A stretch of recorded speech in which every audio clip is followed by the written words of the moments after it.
We're live. All right, ladies and gentlemen, this is Cliffy. I got the helm this week. Mike is sick. I just talked to him, actually. He's like, I'm sick too. I've been sick for a week, but I'm starting to come out of it. We got Josh and Chris from the Huntingtons here, and we got our old friend Ray from Teenage Bottlerocket here. Say hi, everybody. Hi. Hey, everybody. Hi. And Milo's here, too. Oh, yes. Ray's boy Milo. So we're here. They're here for about the next hour with us. We're going to talk about various things: guitars, amps, wiener dogs, and anything that's on Ray's mind. And we're just going to have a good time. So we'll be going. We'll be posting this out for some people to join pretty soon. But until then, we're just going to kind of get the scope. So Ray, who are you and what do you do? Just kidding. Yeah, what have you been up to, man? Besides touring like crazy. I've been working. I went to a parent-teacher conference today and met with Milo's teacher, and we lost the mailbox key to our mailbox. We went to go to the post office and get a new mailbox key for $40. You know, real life shit. Hey man, I feel you. I had to do the same thing last week. Well, I had Kelly do it, but it was only $20. My teacher said that I'd have to be at least 100% on my grades to pass third grade, and I'm 120%. Nice. All right. So you're gonna be partly done fourth grade then by the time you get there. That's awesome. Sorry, my bad. I had to move some jack-o'-lanterns and they started leaking. I sat down. I'm okay now I just have a wet ass. So your jack-o'-lantern was leaking what? Just pumpkin juice? Yep. Whatever liquid's inside of a pumpkin that decides to come out once it starts to go. That doesn't sound very appetizing. Mine has a crack in it. Once you Milo's you taking over, you see the fur that's growing out of the eyeball? Wait, That happens after a couple days. I know you didn't time it right, man. Well, You guys did the old, we're playing Fest this year, which is always on Halloween, so we got to do our stuff early. That's cool. Right on. Let's talk about what you got going on, Ray. What's musically besides Teenage Bottlerocket? What's happening with you? Well, next week I start recording a solo record, and I'm doing that at the Blasting Room with Andrew Berlin. Playing a solo show on Saturday in Dallas. Like just you an acoustic guitar? Yep. Dude, stealing my thunder. That's cool. And Saturday, my friend Robbie from the Remos is gonna be joining me, and we're opening for Vibrators. Nice. Wow. Is this gonna all be Teenage Bottlerocket covers, or are you gonna be doing your own stuff? Yeah, predominantly the majority of the record's gonna be Teenage Bottlerocket songs. Mostly songs that I feel transfer over to the acoustic guitar good. Kind of like the best two songs off of every record. And I wrote a new song, and I'm doing a Ramon song and a song that my roommate wrote from college, my college roommate. And so there's going to be 14 songs total. Cool. And, we have 6 records, so 2 songs off of each record. And Nice. And, the Ramon song and the new song. And then we have an acoustic song off of our old record called Tales from Wyoming, and Right. It ends the album, and we're gonna do a full band version of that song at the end. Yeah, because it was an acoustic on the regular record, but they're gonna do it in electric on the acoustic. Oh, so Yeah. it was acoustic on Tales from Wyoming. So you're gonna flip it and do it as a rock song on this one. Yep, and the full band's gonna be involved. Brian's doing the drum track, and Cody's coming down to do backups on the whole album. So. Cool. That's awesome. In a way, it's going to be an acoustic Teenage Bottlerocket record, but it's just Ray songs. And, I want to go out there and play as much as I can acoustically and do the solo show thing and try to get involved, if anybody will have me. What inspired that, though? Like, why did what happened to make you want to go the acoustic route after all these years? Well, it's something that I've always done from time to time, and it's something that I've always sort of shied away from because, at the same time, I've sort of shied away from it just because I think it's lame in a weird way. I always thought that it was just like, okay, all these guys are going acoustic that are fronting bands, and if I do that, I'll just be following the trend. But the more I thought about it, I just thought that was a stupid excuse. And throughout the years, I've been performing acoustically as much as I can. So I think that the best way to get my foot in the door is just to go ahead and record a record and release it. Is this coming out yourself, or is this coming out on a label? As of now, I'm going to be releasing it myself, but I'd like for a label to release it if I could. But I'm paying for the recording myself, and I'm recording at the blasting room, so there's no doubt in my mind it's gonna turn out good as far as the way it sounds. But we'll just see what happens. Yeah. Right on. So let's talk about Sack for a second. Sack? Yeah, great record, man. Oh. You were on that, right? Or was that your brother and Cody? Well, I didn't play on the record. I played one live show, but so I was in Sack for one show. But we all have names in that band that the other members named the members of the band, and I was Boner. That's awesome. Now I noticed, I've always noticed that it's like Teenage Bottlerocket is getting closer and closer to like a good production version of that album, and I really like that. It's just been like tracking down the Sack sound. Yeah. Teenage Bottlerocket's always been. I'll write 6 songs, and Brandon will write a couple songs, and that'll be about 8 songs total on our end. And Cody will do the same on his end, and we'll just get together and record them, and that's the Teenage Bottlerocket record. Whatever it is what it is. Yeah, it's usually just like I write 7 songs, and Cody writes 7 songs, and we'll have a 14-song full length with half Cody, half me, and there you have it. You ever show up and the guys are like, dude, what are you doing? This sucks. Let's write another one. Oh, of course. We throw away songs all the time. Yeah. So it's basically, you're basically you're doing the Kiss motif, but full on half and half. I'm not familiar enough with Kiss, believe it or not. But, whatever you say. Cliff likes to work Kiss into every single episode. Well, of course, you wrote a song about Kiss, and the fact is, half the songs are Gene and half the songs are Paul, so it's a similar thing. Right. Half of these episodes end up being about Kiss.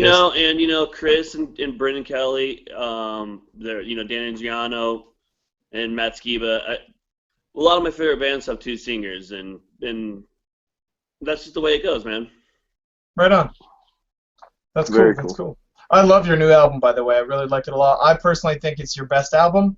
I think it's the band's best album. I think the songs, there's no weak spots. The production is phenomenal, and the mastering gets it exactly right this time, which as a mastering engineer, I really love that.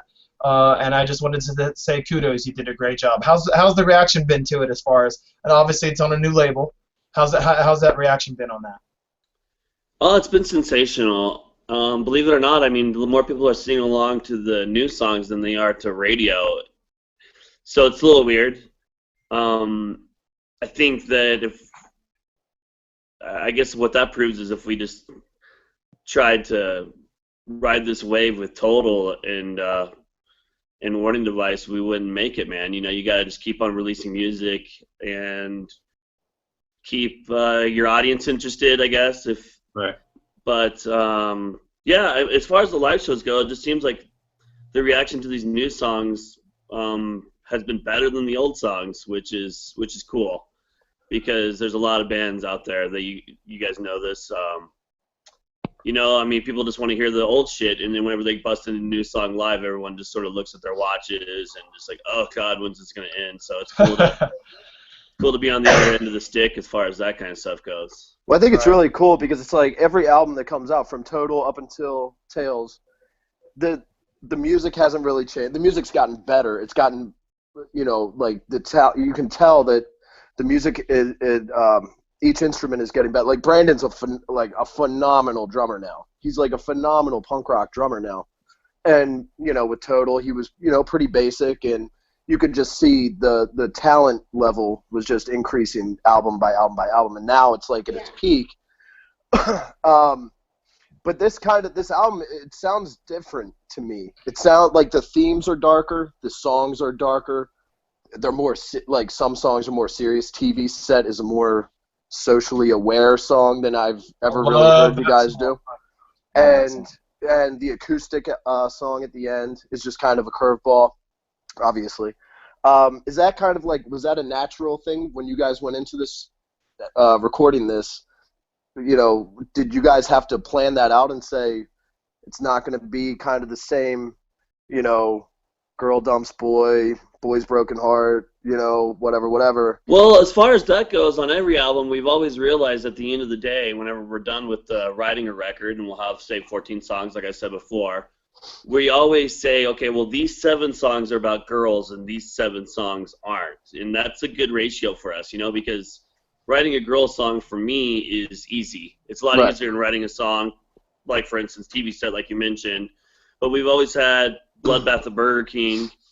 We've always had songs that aren't about girls, you know, Bigger Than Kiss, like we talked about earlier, or Headbanger. Yeah. And whenever you're able to have, you know, we try to throw down that 50-50 ratio because we don't want to record a record. We never have wanted to record a record that was all about girls.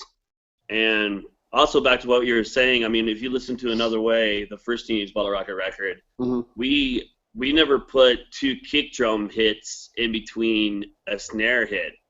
So the whole album is doom bap on every song. So when we went to Total, when we wrote Go Away, that was the first song where we actually went doom bap, doom bap, doom bap, doom bap, and we were like, oh my God, we're really getting advanced now. So I mean, and then as far as just hitting a progression and being better songwriters, I think that's just something that comes naturally. You know, we've been playing in a band for about 15 years now with Teenage Bottlerocket, and we've been touring, you know, playing 100+ shows a year since 2005. So the more you play together, even your old songs will start to will start to progress in a way that you wouldn't expect. You know, somebody will do something to a song live that wasn't on the recording, and everyone's just like, dude, that's badass. We got to keep doing that. And so that's how you could also, you know, revamp some old songs that you get sick of playing or something like that. You could add some life to them, but it's just something that naturally occurred as far as becoming better songwriters, just by being touring musicians. Right. So it's not so for you guys, it's not really something that just comes with age, and you're like, I'm going to be a more mature songwriter. You know what I mean? Like, is that fair to say? I mean. Well, I mean, I think that a song like La Colline is pretty immature. I mean. Well, yeah. I mean, obviously, you're a punk band, so you're gonna have those songs like that you don't take seriously, and they're funny, and that's kind of been the formula for Teenage Bottlerocket, and that's why you guys are so fun to listen to and so fun to go see live, is because you don't take yourself seriously in your songwriting, you know, for the most part. Yeah. But well, it just seems like, you know,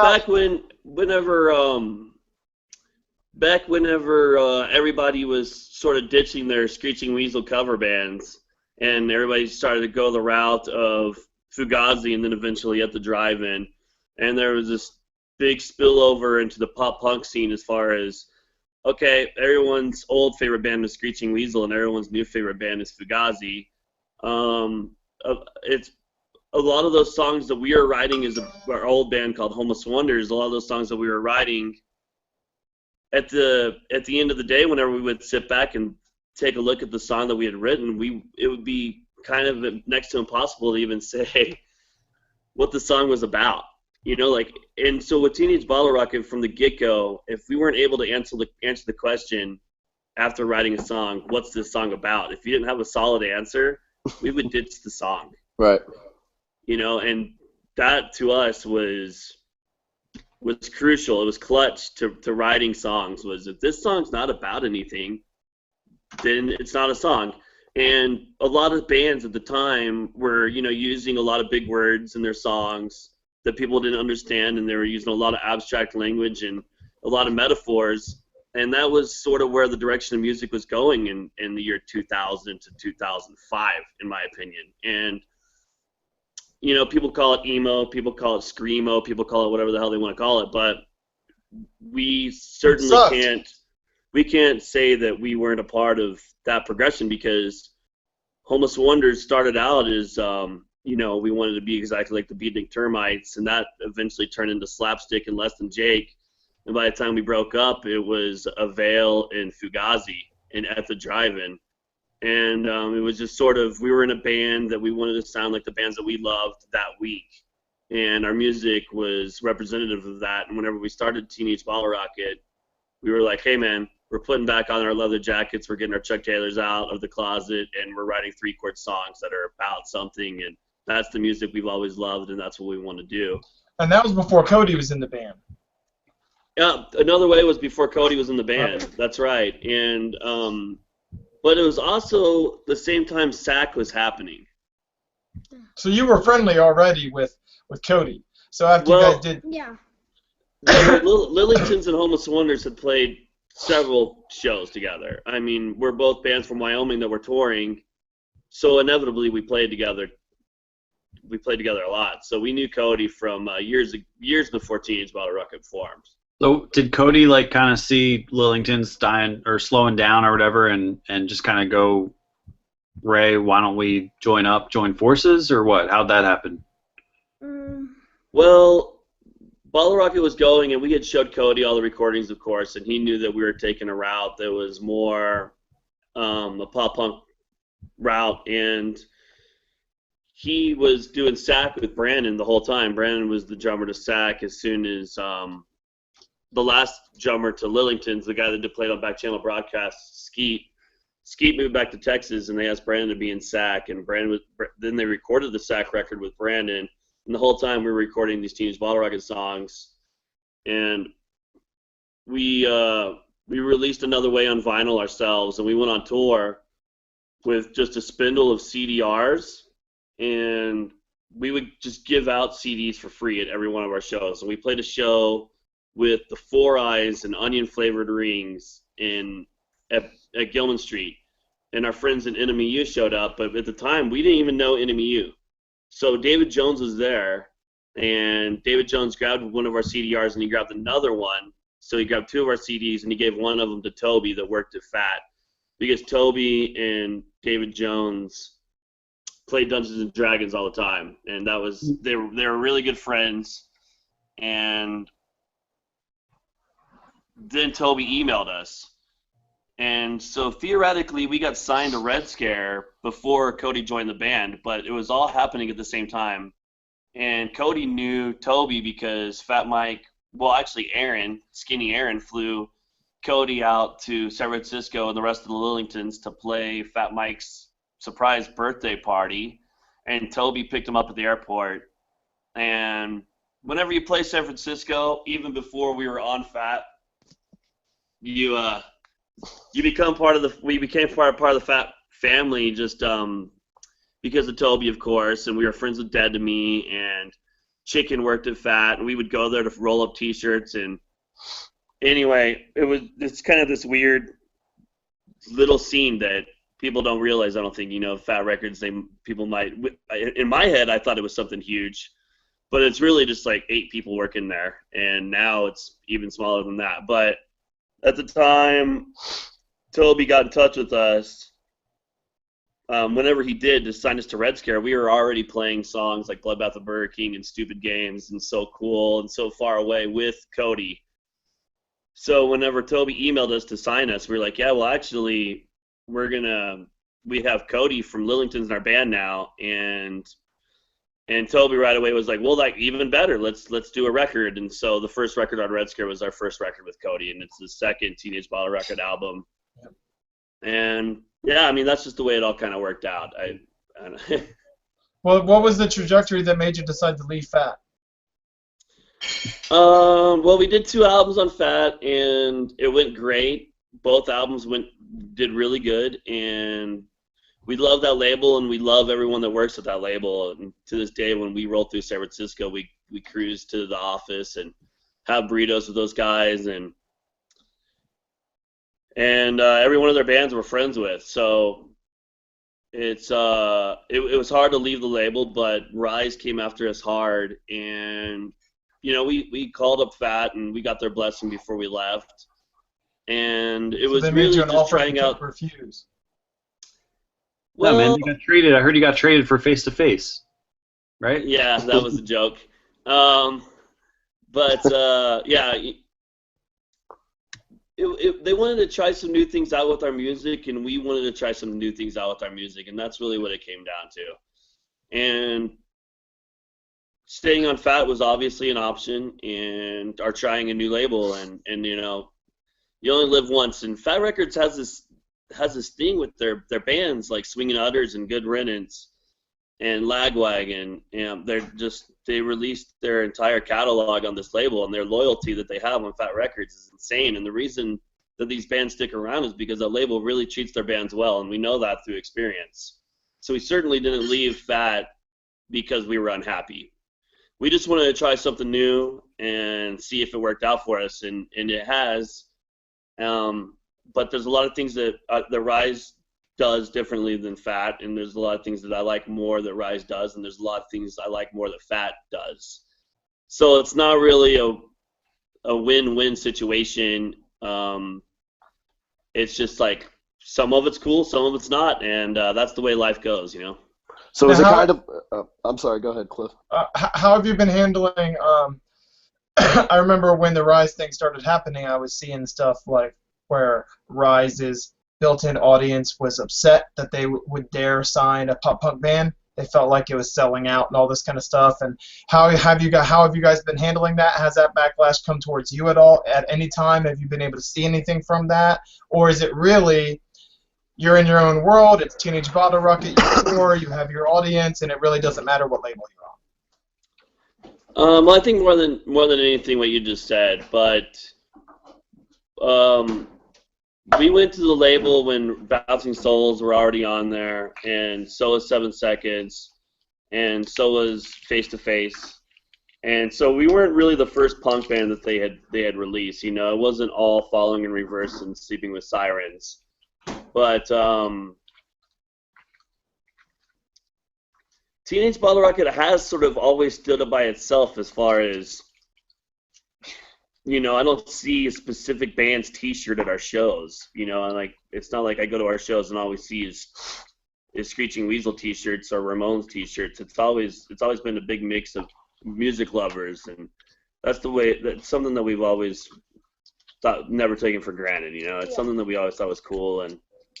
And after we signed to Rise, you know, you see a bunch of people with neck deep shirts now, and of Mice and Men, and I think that just comes with changing labels, and that's nothing we're complaining about. And probably playing Warped Tour too. I mean, you guys were like the last, a couple years ago when you guys played. You were pretty much, I know it was joked about on stage, you were like the only punk band that was playing Warped Tour anymore.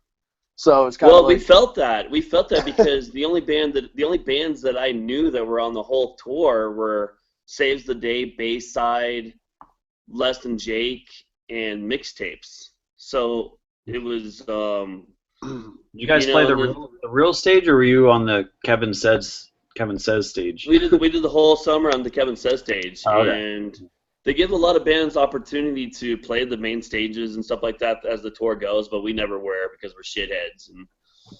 And anyway, that's a whole other story. But I mean, it's amazing, you know, whenever you play these shows over and over in different sets. The reason I say over and over is because Warped Tour is one of these things where you just forget what city you're in. It always sort of looks the same. If someone was like, dude, I saw you guys at Warped Tour in Pittsburgh, it's hard for me to think back, like, Warped Tour in Pittsburgh, because they just sort of all mush together, you know, because it's the same layout, and you're in the middle of, like, the outskirts of town, usually the fairgrounds.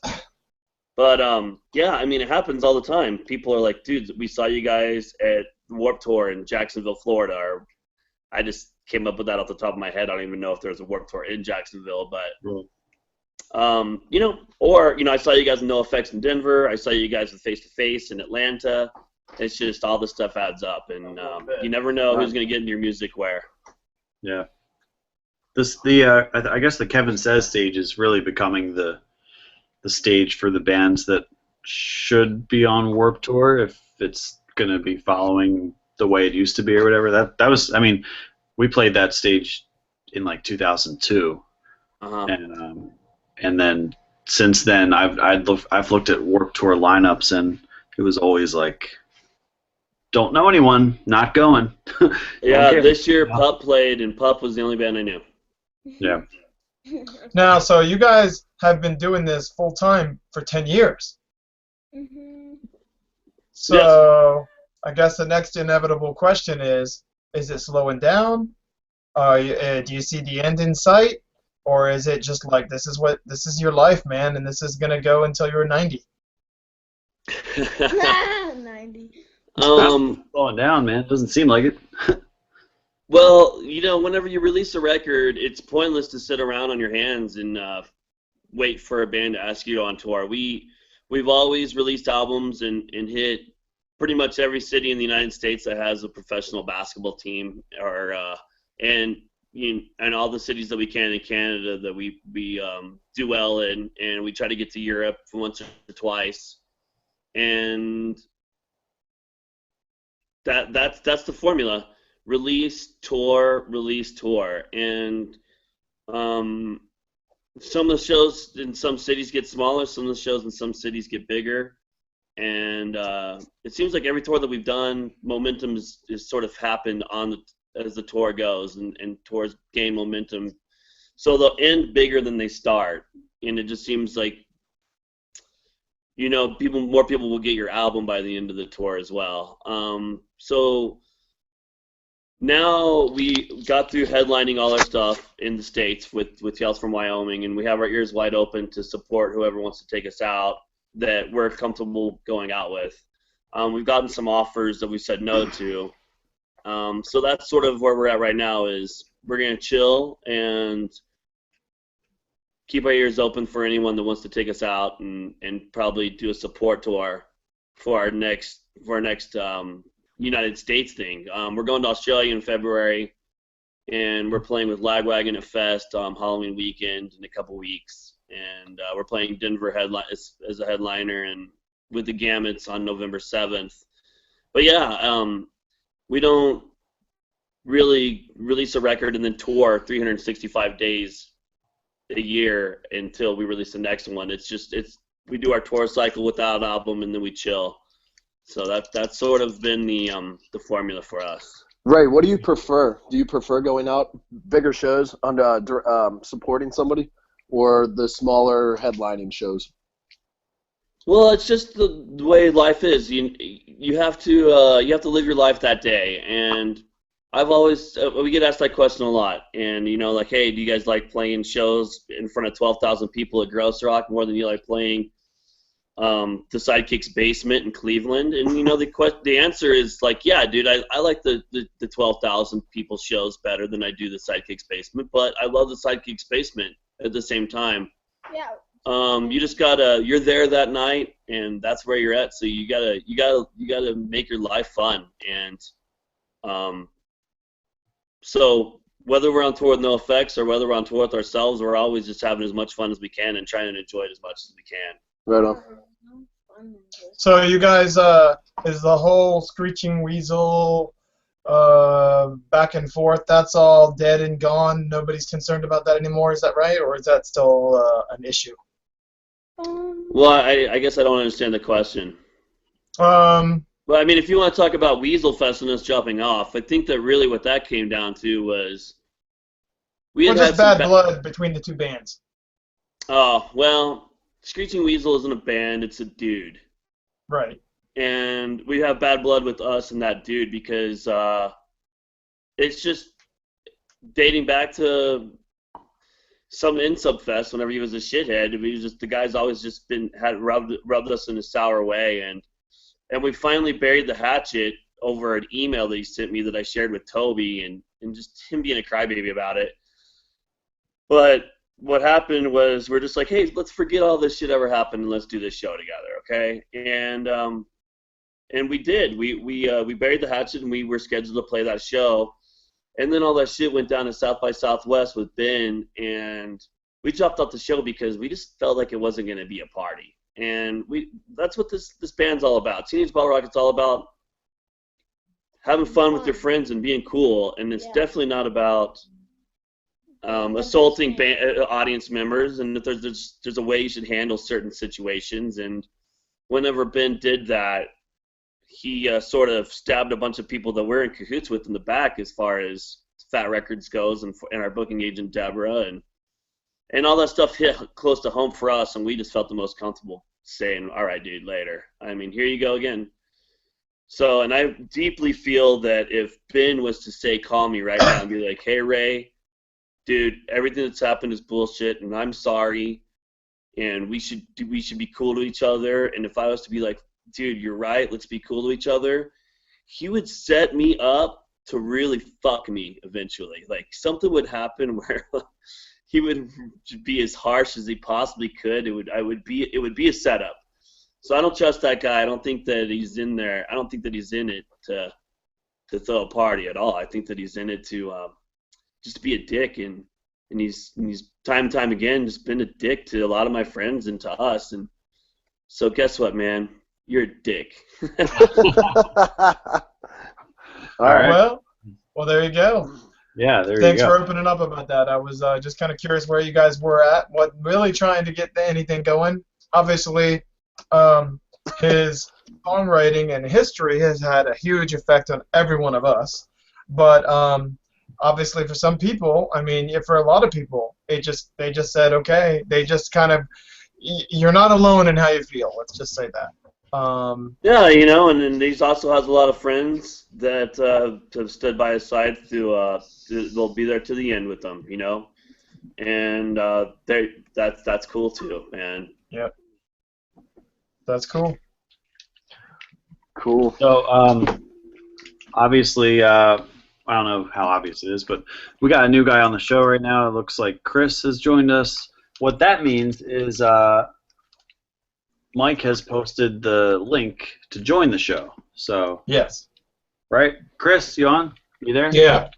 Yeah, so what happened is I'm assuming you saw somewhere on the interwebs that there's a link to join the show now, right?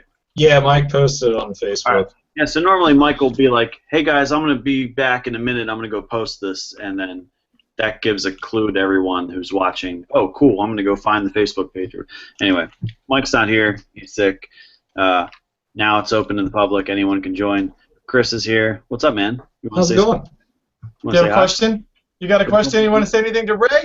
A question for Milo, perhaps? Yeah, question for me.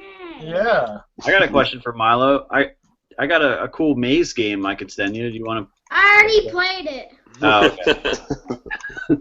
Yeah, you suck, Josh. Anyone heard yet? What's why Joe Queer is in the hospital? Do we know what's going on with that yet? Anybody? No, I talked to him the other day. He's just super sick. He's just really sick. Wow. So bad he had to go to the hospital? Well, when He's you're old, a big man. rock star, you just go to the hospital so you can get He's the 10 years older than me. I'm 45, so he's 55. I mean, And that's, you're old. yeah. I'm not. It doesn't. How old are you, Ray? Now you like 40 yet? You're No, right. he's 37, I think.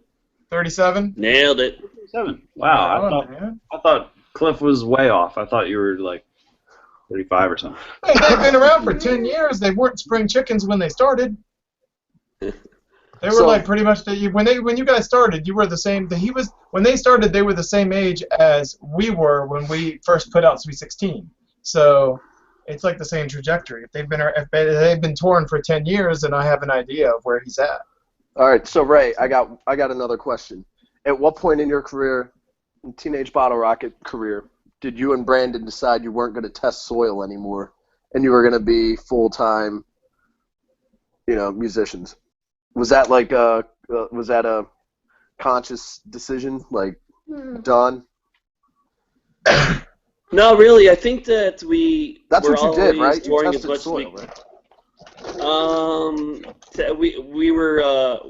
We help out with a company that's based out of Laramie, Wyoming, and we've been lucky enough to work for this company and tour at the same time. And at the beginning, it was just sort of we couldn't do as much touring as we wanted to because everyone owns houses, and I have a kid, obviously, and Yeah. Brandon was married, and whenever you can't, we weren't able to, we weren't making money when we were touring. That's the way it starts out for any band. Yeah. Mhm. And so the more money that we made touring, the more touring we did, man. You know. And whenever you could come home and take care of the bills, they'll inevitably stack up on you with your band. And we were living off our music, and we still do live off of our music, but every one of us still works whenever we're home. So it was never really a conscious decision like, all right, let's not work and only playing a band, because we've always all worked. Okay, so you guys are still involved in that then. Yeah. Oh yeah. Okay. I was. Does Cody still work at a grocery store? Yep. Cody's still at the grocery store, and Miguel is teaching yoga. Yeah. Wow. So let me ask you this. Were you guys down a song and you needed one more, so you just looked at the SAC record and said, this'll fit, let's redo this? Or was there something going on where there was just a building where you said, we've got to record this properly for Teenage? Well, as far as the world's concerned, the only SAC cover we've ever thrown on a record is Headbanger. Because Bigger Than Kiss was never recorded, but Bigger Than Kiss was a SAC song. So the first time I heard Bigger Than Kiss was when we were performing with SAC, and Cody just mentioned, like, hey, do you guys want to do Bigger Than Kiss on this new album? And we were like, of course we do, of course. And Headbanger was what Cliff just said. It was one of those things where we were recording Freak Out, and we felt like the record needed one more song, and so Cody suggested Headbanger, and we were like, hell yeah. And there it is. So, I mean, not that many people are familiar with SAC, and hopefully us doing Headbanger, brought some more attention to that band, because they're great. It is, man. That album is absolutely fantastic. I love it to death. It's great, great, great, great. Brian Hardy's in the house with his blonde hair. What's up, buddy? Are you not going to talk? He's muted. What's up, man? Sorry. Oh, there he is. My wife's watching Grey's Anatomy, so I'm trying to kind of mute it. So, Ray, Brian just got your guitar. Basically. He has the same guitar as you, but his humbucker is not as crooked.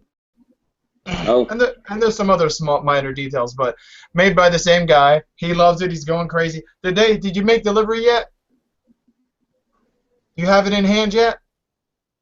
You do. And how is it? Dude, take it off mute, or else I'm not going to talk about your guitar. Hold on. Well, if you hear my wife like rocking out or crying to Grey's Anatomy, don't blame me. Okay, we won't blame you. She said, "Shut up." All right, here it is. You'll recognize it, Ray. Yeah.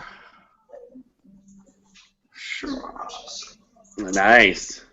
Yeah, he got a single pickup, and he's also got his pickup is uncovered. I mean, it's covered, where yours is uncovered, and you got dual pickups, correct? No, I got a single pickup, but you it's do? on the it's a neck pickup. It's not backed by the bridge. Oh, you have a neck pickup on your No, guitar? I don't. Not a I'm bridge? sorry, that's wrong.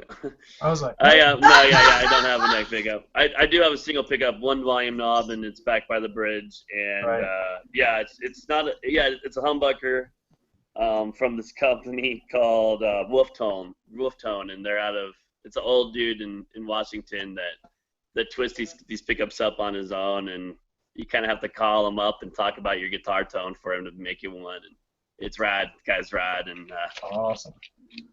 Brian, what'd you get in yours? What pickup is in your guitar, Brian? Brian. Anyway, have we figured out who the fastest guitar player is yet? Oh, is that a thing? I feel like we have no. I just feel like we have the three fastest guitar players Well, in that America. would be me. That would be me. No. There's really no doubt about it. I'm the slowest guitar player in America. Hey, Ray. Now, so in recent pictures of you, and when I saw you guys live recently, you're bringing your guitar up a little higher than you used to. Is that because your arms are getting so big? I don't know, man.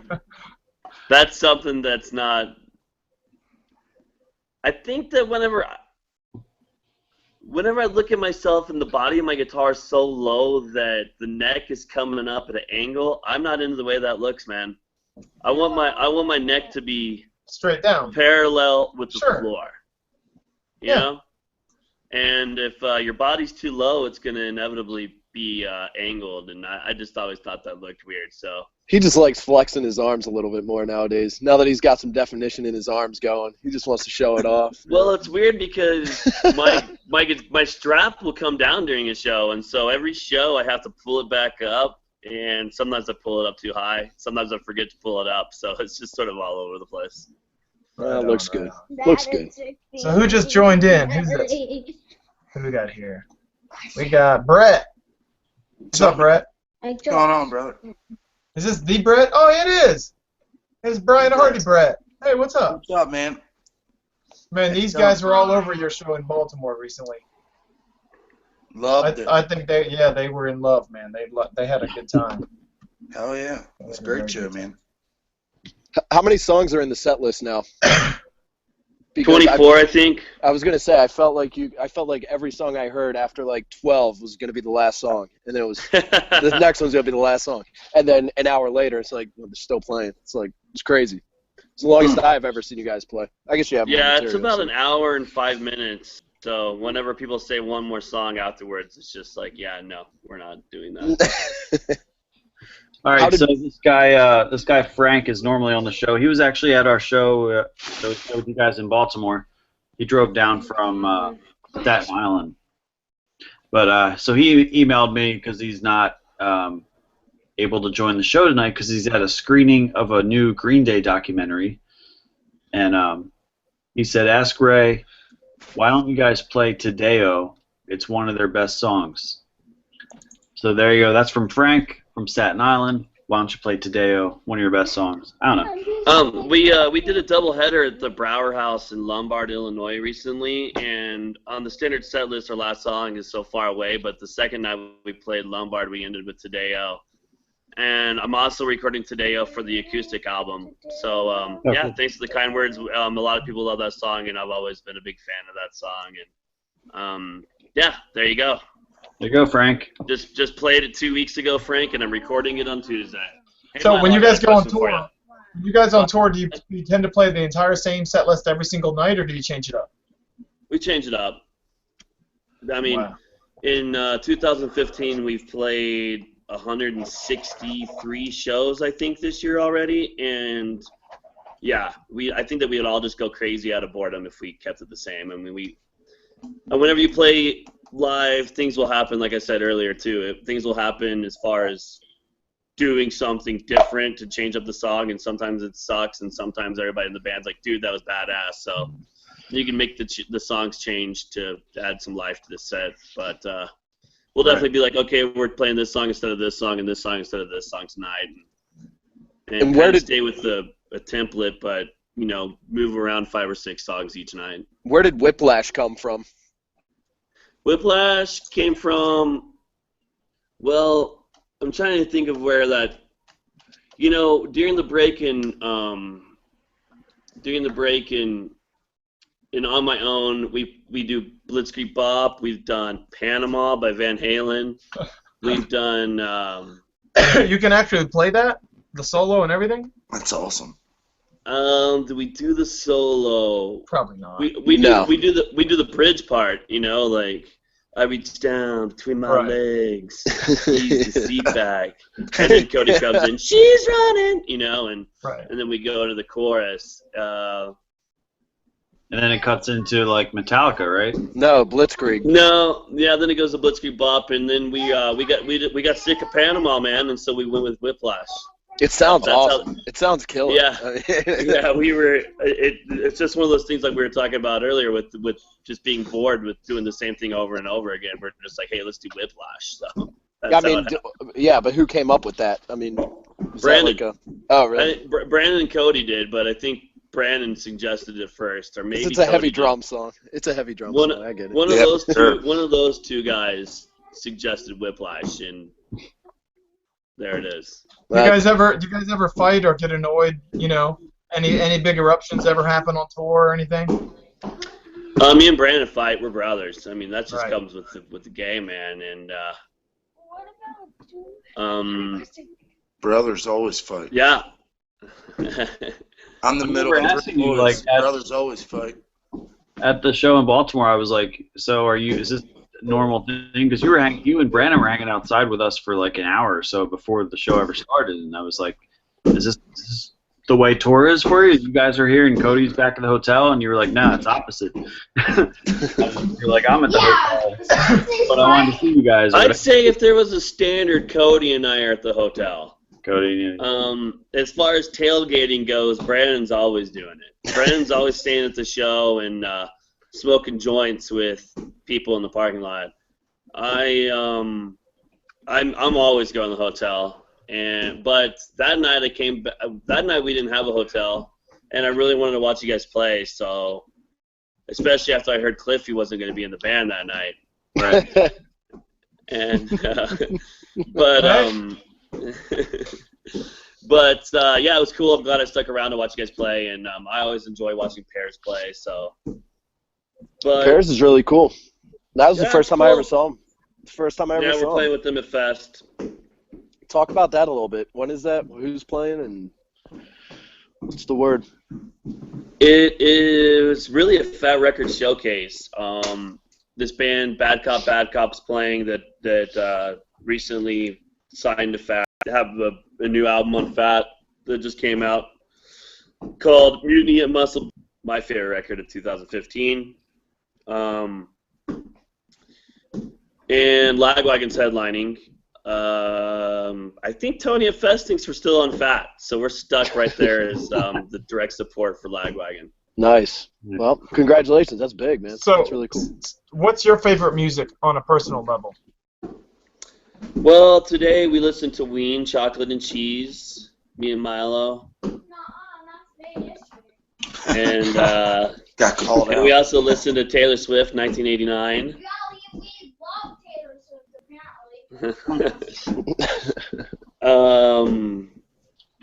So, and you know, we've been listening to this band that's from LA called Generación Suicida, and they're a Hispanic band.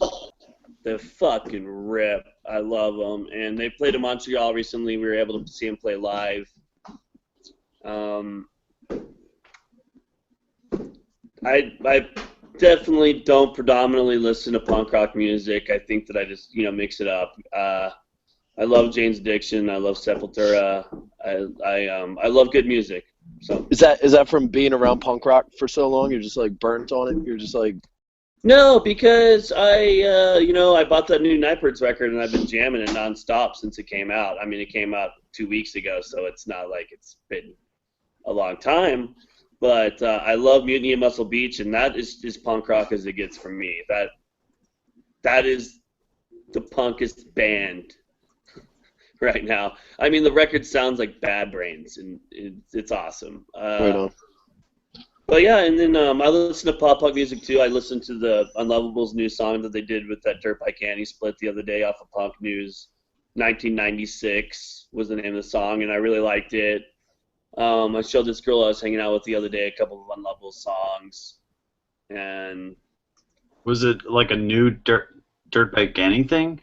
Are they still a band? Yeah, they're doing a split. I think it's called Reunion Show. Wow. Is the name of the record, and it's Unlovables Dirt Bike Annie split. Right on. You know, I remember when you were asking me if we ever played with that band who had the singer who was the pedophile or what? Connie Dungs. Connie Dungs, yeah. And I was thinking, yeah, I think so. But in my head, I was actually thinking of Dirt Bike Annie, and then I was like, wait, Dirt Bike Annie's really good friends with Connie Dungs, and that's how I got the scoop on that whole situation. So what exactly happened? Are you allowed to talk about it? I don't know if I should talk about it because I don't really know all the dirty details. But long story short, the lead singer of the Connie Dungs had a really, really young girlfriend. He just had a young girlfriend. It was a girlfriend that was underage, and it was a court was involved, but it was like he went. As far as I know, he went to prison. I think she was really, really, really, really young. 15. Wow. Honey. Yeah. See, that's what happens when you don't come to the shows. You don't get the inside scoop on these pedophiles, because that's what we were talked about all night. Right. pedophiles, pedophilia. Cliff, you would have. I don't know if that's what we talked about. I think we talked about Brian Hardy's dad being a professional wrestler. Oh, that's true. Yeah. Yeah, talked about that for a little bit. But look, I know Ray's got to bounce. He's got to put Milo to bed, read him a bedtime story. Well, we're gonna go to a punk show actually. There's parent-teacher conferences going on, and so Milo doesn't have school tomorrow. Oh, so you guys are going to a punk rock show? Awesome. Cool. We So, are. but I'm not saying that to try to be cooler earlier. I was just trying to come up with a dad excuse, like I'm gonna have to bail after an hour because I have to read to my kid. But well, yeah, I was like, well, actually going to a show. it's like, well, CJ Ramon stayed on for like 3 hours, so. But real quick before you bounce, if you want to plug anything else, real quick, to anybody that's just tuning in, you know. Hey, Milo, what movie did we watch tonight? I don't know. You don't remember what it was called? Well, just explain to him what it was about. It was about a dude. The first one was the movie before it was called The Dead 2, I think, right? Well, what happens to his hand? He cuts it off with a chainsaw, and then he puts a chainsaw onto where he cut off his hand, and he has a chainsaw for him. I wish he kept with it. Army of Darkness or Evil Dead? Yeah, Army of Darkness. Good movie. Cool. Yeah. Yeah, that's my favorite one. Are you stoked for the TV show coming out? I am. Yeah, it's gonna be awesome. The trailer look amazing. What's it called? Ash versus The Evil Dead, I Ash think. versus Evil, yeah. right. Trailer's Yeah, man. The That's trailers gonna look be a TV amazing. show? Yeah. Like literally a weekly TV show? It's gonna be on HBO Like or Stars Showtime or something. One of those. And is Bruce in it again and everything? Yeah. Yes. Dude, that's You gonna be gotta- awesome. You gotta look the trailer up. The trailer's amazing. The trailer's so cool. Hey Ray, before you go, so I read Bruce Campbell's book too. The If Chins Could Kill. It's great. It talks about how they did sound effects for all those old Evil Dead movies, and whenever they would tear someone's limb off, they would break celery into a microphone, and it was just like a perfect sound effect for it. And That's there's all awesome. kinds of tricks that he gives up in his book from those movies. It's cool. What's it called? Called If Chins Could Kill. If Chins Could Kill. Very cool. oh, because he has a big chin. Yeah, because Bruce Campbell's got the mother of all chins. Him and Jay Leno. Yeah, right. So Ray, Huntingtons are kind of we're talking amongst ourselves about the possibility of doing another record, and one of the ideas is to get friends from other bands to make little guest appearances. Obviously, in this modern world, you don't have to run around and be near us when we do the album, but do you think you or Cody would have any interest at all in like guest vocaling on a song at all?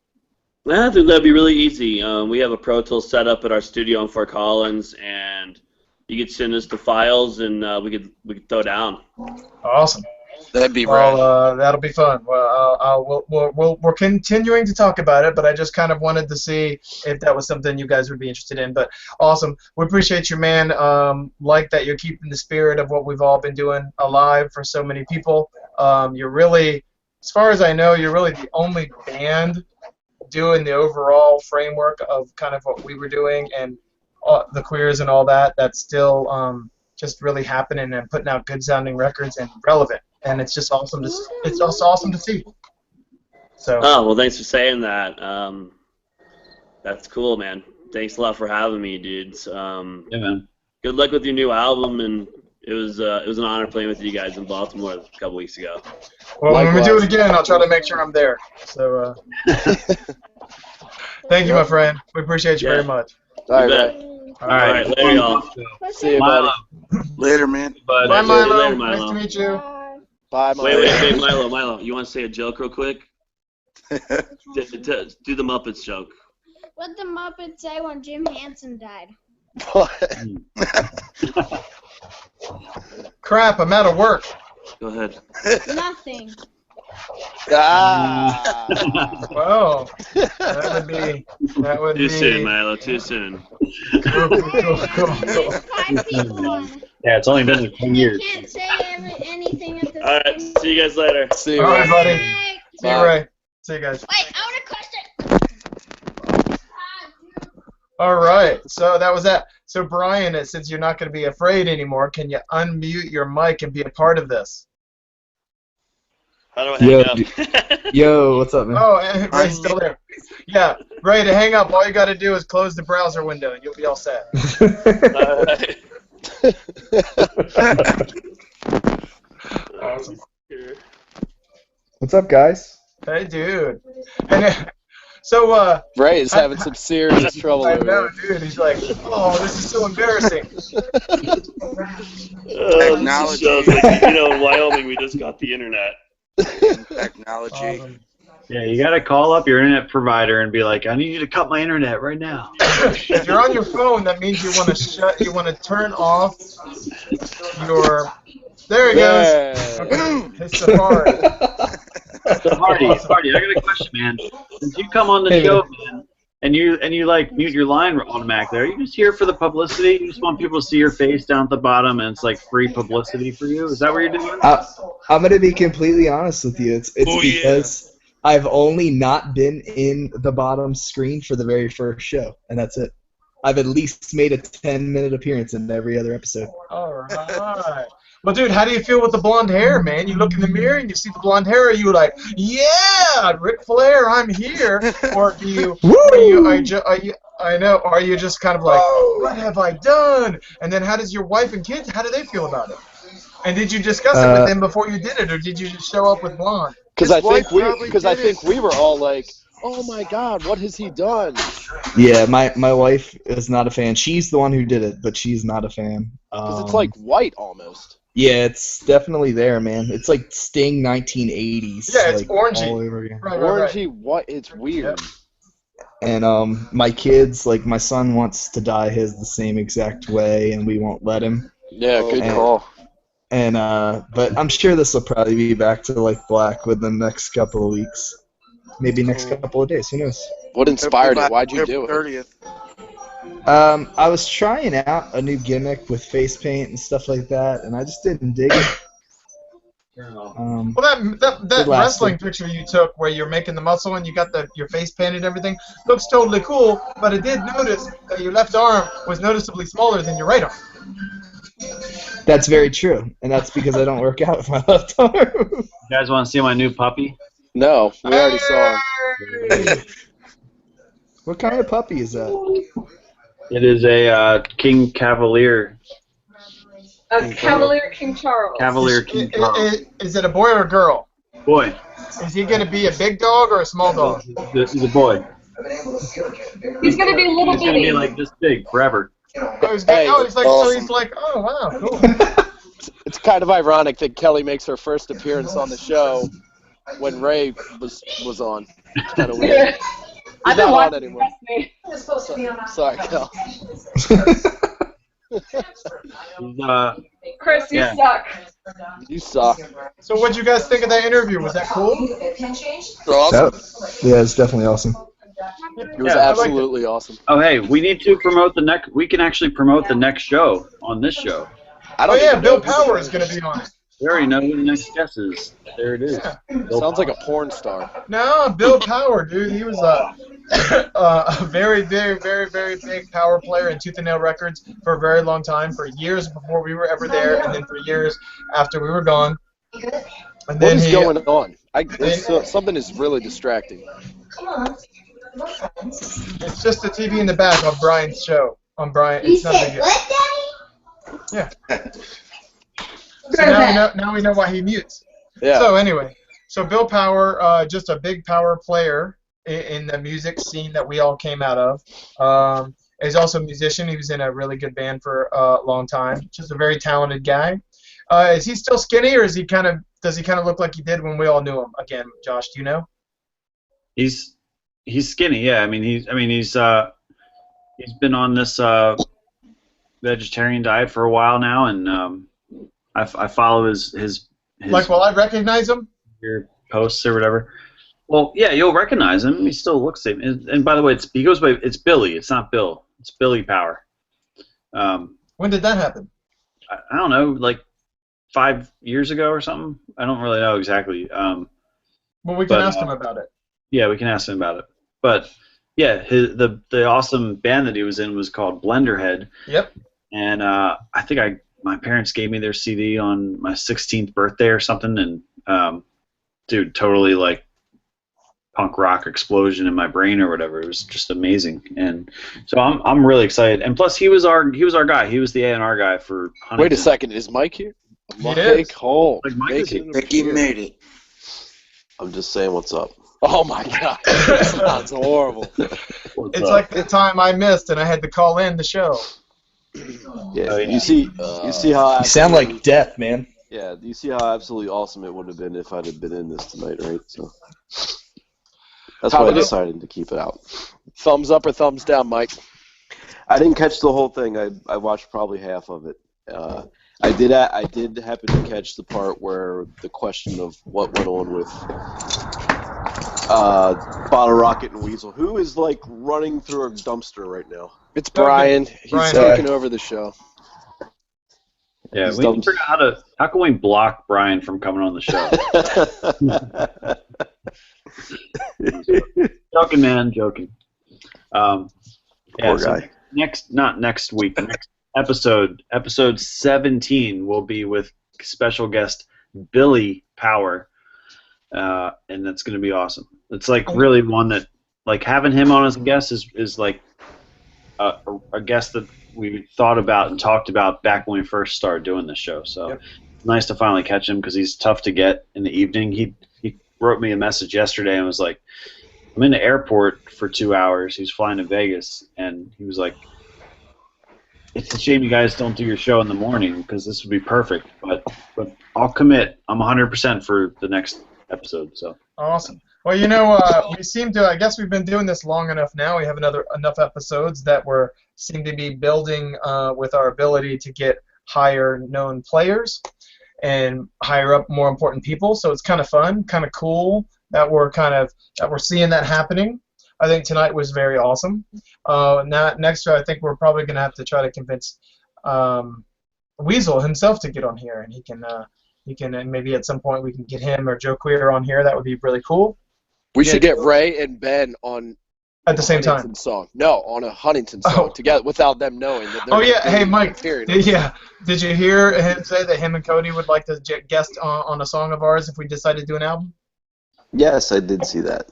Pretty cool, right? So now we're up to CJ Ramon, and we're up to Cody, and we got Ray, and who else is there? That's it. Well, there's one person that I think we need to hone in on. That's going to be the hardest one. Mike Holt. There's an odd truth to that. No, I want Kim Shattuck to sing on a song. Oh, dude, that would be. I would just crap my pants. Yeah. Let's make that happen. I'm throwing up in my mouth right now. Every way possible. I think I'm gonna contact her. We need to get her on the show. Yes, that's our in. Once she sees how amazing our show is, then she'll be like, yes. And I'll remind her about the time she hugged me, and I said that they were so super duper awesome, and then that made her want to hug me because she thought I was such a dork, and it was so funny to her that she said, "Oh, that's so cute, that's super duper," and she hugged me, and I was like, "Yes, I have arrived." It was funny. We should totally get her on. That would be awesome. That's something I never thought about. Way to go, Mike. You're gonna write a song in that style, or are you gonna Yeah. No, I already have a song written for her. Oh, she's gonna do the whole lead vocal? Yep. And what are you gonna do? Background vocal? Nope. I'm just gonna sit in awe. Because she's gonna show up at your house to do the vocals. Of course, yeah. We're not gonna send it to her. It's gonna be a thing where she has to come here to do it. Yeah. Christy did say that. Well, I can't say that on the show. I'll tell you privately tomorrow. That's fine. Okay. What could it be? Yeah. Yeah. Hey, Philip Zumbrun is here. Oh, what's up, Philip? Hi, guys. What's up, Zambroni? Hi. I assume you've never heard that before, Jambroni, right? You probably have to hear that all the time. Probably not. I bet. Yeah. Philip, what's up?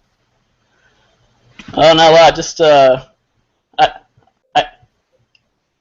I I heard talk about a new album. I started freaking out. So. Oh. Well, yeah, we've kind of been discussing that between ourselves for a while now. It's starting to look like it may happen. Do it. We'll see. We have the tools now to do it. I'm doing a solo record right now that we're finishing up, and if that comes out to be as good as we think it will, then that'll give us a good excuse to say, hey, we can do a Huntingtons album anytime we want for free now, because we can do it ourselves. So that's kind of like my album is the kind of the testing ground, but so far, so good so far, man. So we'll see. How's that going?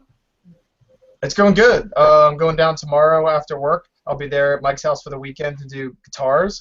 And I've been sick for a week, so hopefully I'll be in decent. I mean, obviously I'll be able to get the guitars done. That won't be fine. But my hope is that I'll be able to get at least some vocals done. But if my voice is still craggly and it just ain't happening, then we'll have to wait for a weekend that it is happening, because I still have like I have a cough and I have a wheeze and I don't have I've range. noticed it. I get tired real easily. I've noticed it tonight with the crack and the wheeze. Thank God the guitars and everything come first and the vocals are last. So right. I'm looking forward to it, man. But it'll be cool. But it's kind of like it's one of those things where, man, I don't want this to take forever to do, and it's taking forever, and it's kind of frustrating. Well, I know one thing, that Mike will definitely feel better after spending a weekend with Cliff. I know if there's one thing that's going to cure his ailment, whatever it's called. Hey, buddy, we get along good, man. What are you talking about? Oh, yeah. No. Oh, and hey, I might have you record drums on a song, so get ready. Okay, give me a call. Because I was going to do a cover song of the 77s where it was just going to be acoustic guitar and no drums, but I've since decided I think I want there to be drums on that. And I don't think Rick's going to come back up just for one song, and you're right in town, and it's more of a rock kind of drum setup on this one, so that would be fine. We'll talk about it. I'll ask Mike. If Mike says you're making a mistake, dude, don't do it. Chris sucks. Then I'll back off. He's a little late for that. So, I hate to get off topic, but what the hell is Brian doing over there for the last 5 minutes? I am being super creepy. He's been like outside. I saw a lighter lit. I see, street lights. What's going on, man? I'm out at Lowe's, man. I'm waiting on my little brother to pick him up from work. Oh, okay. Cool. I was like, what's going on? Oh, dude, Brian. Man, I was not kidding how great your voice sounded in that song.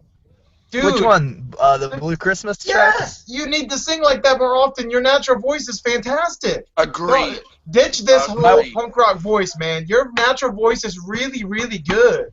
That's what my wife says. She goes, you need to stop trying to be Mikey Huntington. You need to stop trying to be Ray Bottlerocket. She's like, you need to be you. I agree, and your voice, man, is really, really good. I'm not kidding. That it just records really well. And I would say that obviously you can't sing like that in rock songs. There has to be an edge to it. I understand that. You don't want to sing all like, hey, you don't want to do that. But still, you can use your natural voice. Your natural voice is really, really good. It's a standout. It's original. For real. It's original, and it is really good. No kidding. I was like blown away when I heard it. I was like, "Oh my gosh!" I was compelled to write what I wrote. So, are we able to believe it or gonna put down a Christmas album? Are we able to do that yet? Yeah. And believe it or not, that song was actually recorded on an 8-track in my bedroom. Yeah, I assumed it wasn't in a studio. It didn't have that kind of vibe to it, but still, just hearing your natural voice like that, it was really good, man. I liked it a lot. So thank you. Yep. I'm boring everybody with talking about your music. I'm sorry. Let's get back to something that's interesting. You're not boring me. I haven't listened to it yet. I saw that he posted something, but I didn't listen to it. I'll check it out. You guys can start your own Facebook message chat. Yeah, well, no, it's worth listening to the song simply because it'll be interesting to you to hear Brian's natural voice instead of him. I listened to it. It's So just on that sense, it's a song we all know, so it's not like that's not like a big deal. But it's just it's cool hearing his natural voice and hearing how good it is. So It's the Elvis version too, which makes it even better, and his natural voice really portrays, and I love it. Yep, it's good. It really is. Hey Brian, if the Huntingtons do another album, do you want to guest appear on it? I'm just kidding. We ain't gonna ask you. Oh, got him!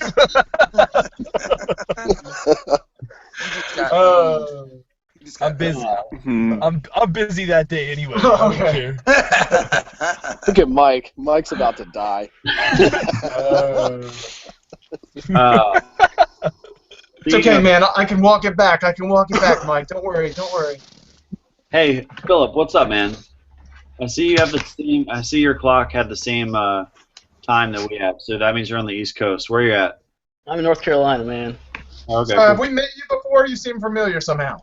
Yeah, I've seen you guys play 20 times or something like that. And Cliff, you saw my band once, and you said we were good, but I think you were just being nice. What was the band? No, he would tell you if you sucked. Yeah, I don't have the ability to be nice. That's true. I'm missing that part of my brain. What's your band? So I was in this terrible band name, It was a band called Highway Magic, and we're in the Christian punk scene, so we played at Cornerstone like 5 or 6 years, that kind of thing. And so this was post Huntington's days. Highway Magic, was this was the front cover of your CDR was like a red T-shirt with black writing? I don't think so. Okay, I'm remembering a different band now.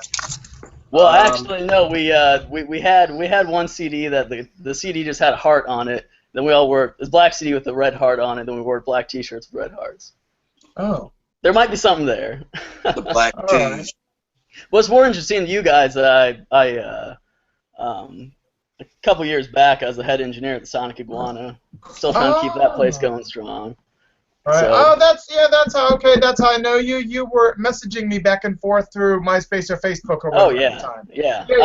I was begging you. I'm like, come for free and I'll record. Come to do the album at Sonic Iguana for free. I don't think Mass would really appreciate that. Yeah. I don't think he would. Yeah. I don't think he would. Yeah, he doesn't let me record there for free anymore either. So.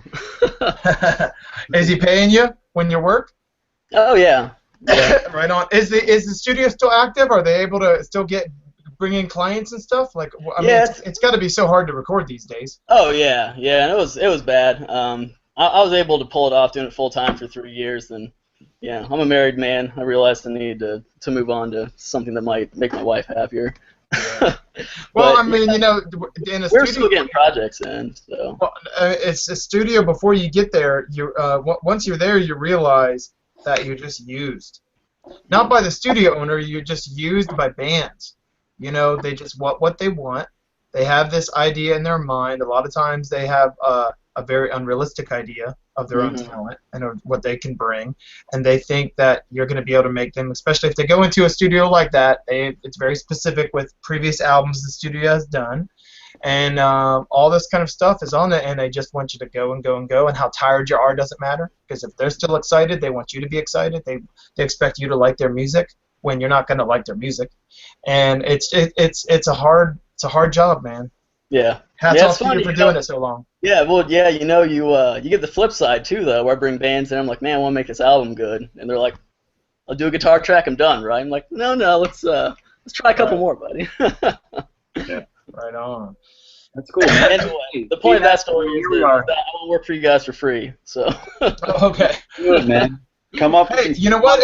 If we do a new Huntingtons album and we're not getting the mix quite right, maybe we'll send you that and you can fix that for us. That's what I'm talking about, man. All right. Yeah, man, just have him come up to Mike's house and just engineer for the weekend when we're up there. Dude, let's do it. Do it, man. North Carolina? That's not that far. We're in North Carolina yet. Durham. Oh, dude. Yeah, that's not far. That's straight down 95, right? You stay at Cliff's house. Right. I'm not far from you. I'm right outside of Richmond, Virginia. There we go, man. Yep. So you're like 6 hours away from me, I think. What I'm saying is we're yapping about all this stuff, and you're making fun of Brian Hardy. Meanwhile, you got an ex-Sonic Iguana engineer sitting in the room. I still sort of work there. I did a project there a couple months ago, and a buddy of mine who lives out in Washington now came back and wanted me to work on his album. So Nice. I think Math took me off the page, though. I think he's a little sad when I left. So. Well, I mean, he's had some really, really good engineers, and they all leave because it's just that the environment, and Mass has a really, really good setup.